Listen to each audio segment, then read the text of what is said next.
Welcome to my channel শখের রান্নাঘর। আমি আজকে আপনাদের করে দেখাবো ফ্রাইড রাইস। তার জন্য আমি এখানে ভাত রান্না করে রেখেছি পোলাও চাল দিয়ে। লাগছে আমার এখানে ভেজিটেবল, আপনাদের ইচ্ছা মতো নেবেন। নিয়েছি 2টি ডিম, পেঁয়াজ কুচি, চিকেন, আদা রসুনের পেস্ট, কাঁচামরিচ ফালি, লেবু, লাগবে soya sauce, tomato sauce, sweet chilli sauce, cornflour, গোলমরিচের গুঁড়ো। আমি এখন চিকেনটাকে আগে ম্যারিনেট করে নেব। দিয়ে দিচ্ছি লেবুর রস, সয়া সস 1 চামচ,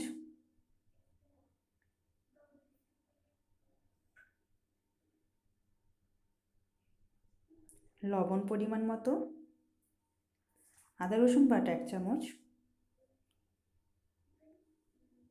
গোলমরিচের গুঁড়ো। এটাকে এখন আমি ভালো করে মেখে 10 মিনিটের জন্য ম্যারিনেট করে রাখবো। দিয়ে দিচ্ছি 1 চামচ কর্নফ্লাওয়ার, ভালো করে মিশাতে হবে। 10 মিনিট পর আমি এখন চিকেনটাকে লাল লাল করে ভেজে নেব।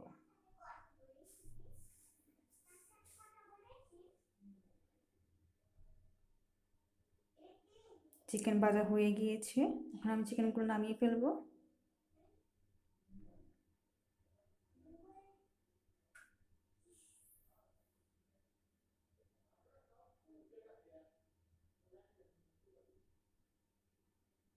এখন আমি ডিমটা ভেজে নেব, ঝুরি করে নেব।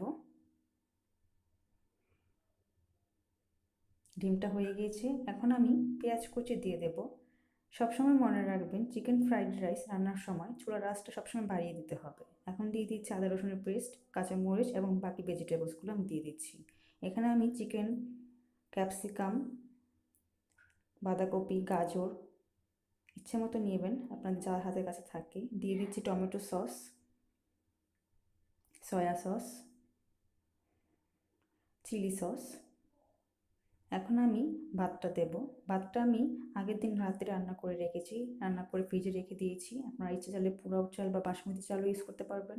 দিয়ে দিচ্ছি পরিমাণ মতো লবণ। হয়ে গিয়েছে আমার ফ্রাইড রাইস। বাসায় অবশ্যই ট্রাই করবেন।